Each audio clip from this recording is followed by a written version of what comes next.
Hey everybody, it's Eric Arcadian, and this is a corn dolly. Hi guys! It's kind of a harvest season tradition for us, so let me show you how to make one.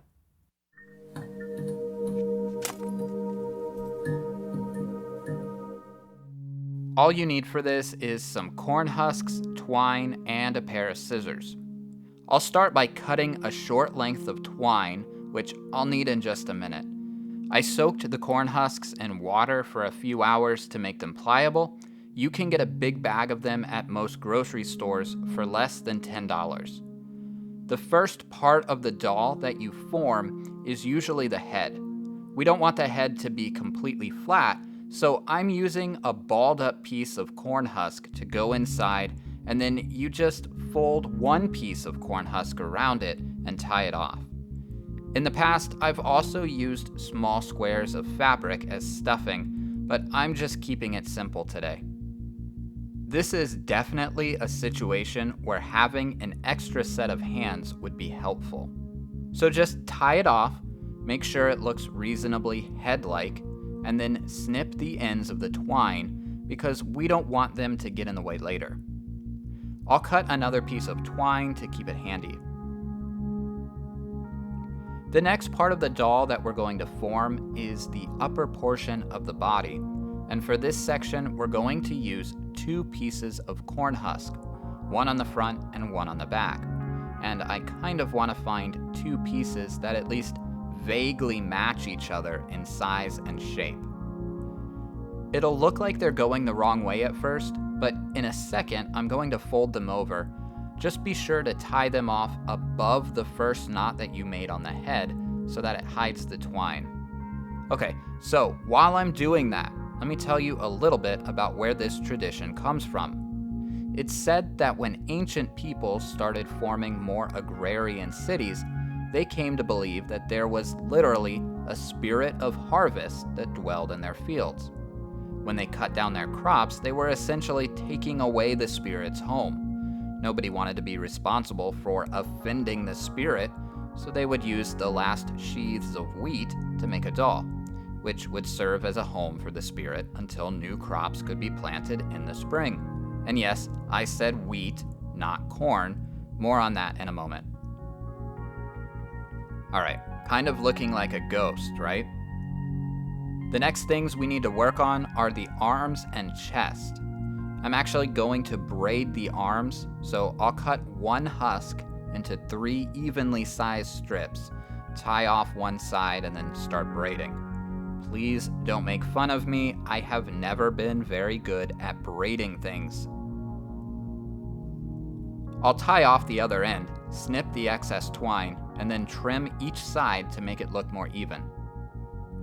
These arms are going to go between the 2 layers of our body, but I kind of want to fill out the chest a little more to give it more substance.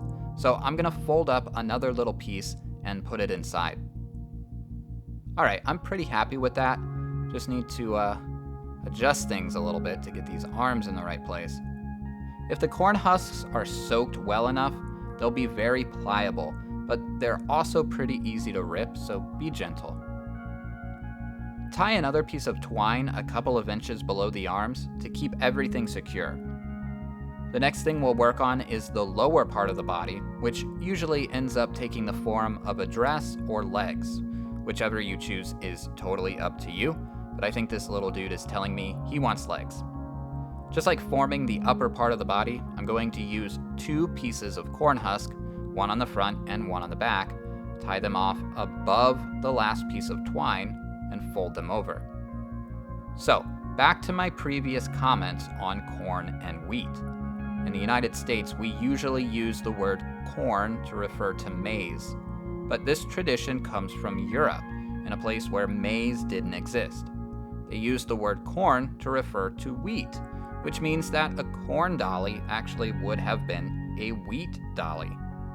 When Europeans settled in the Americas, they started using the word corn to refer to maize, and there we have a strange history of this etymological disambiguation. Anyway, you can make a corn dolly out of whatever you want. I'm using corn husks because I have them. Maybe one day I'll try one out of palm fronds or something since they're local.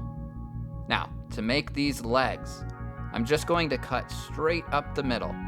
It can be kind of rough cutting through multiple layers of corn husk, so make sure you've got decent scissors for this part.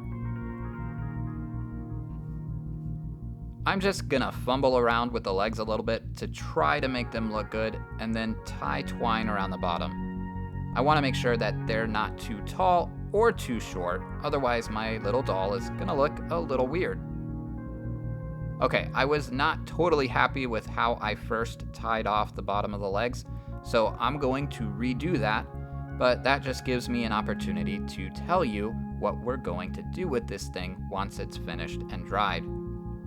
Corn dollies make great decorations around the house, and they totally add seasonal flair to an altar, but we're actually going to use this one in our autumn equinox ritual. It'll be a little home for the harvest spirit to live in through the dark time. We'll keep the doll in our house probably until sometime around Imbolc next year, then burn it, symbolically returning the harvest spirit to the land. But yeah, if you're not into that sort of stuff, like I said, they make some cool decorations too. Just leave it out for a couple days, let it dry, and then it'll be ready to use. Thanks for watching, guys. If you enjoyed this video, please remember to like and subscribe here on YouTube. You can also follow me on Facebook, Instagram, or Patreon at Eric Arcadian.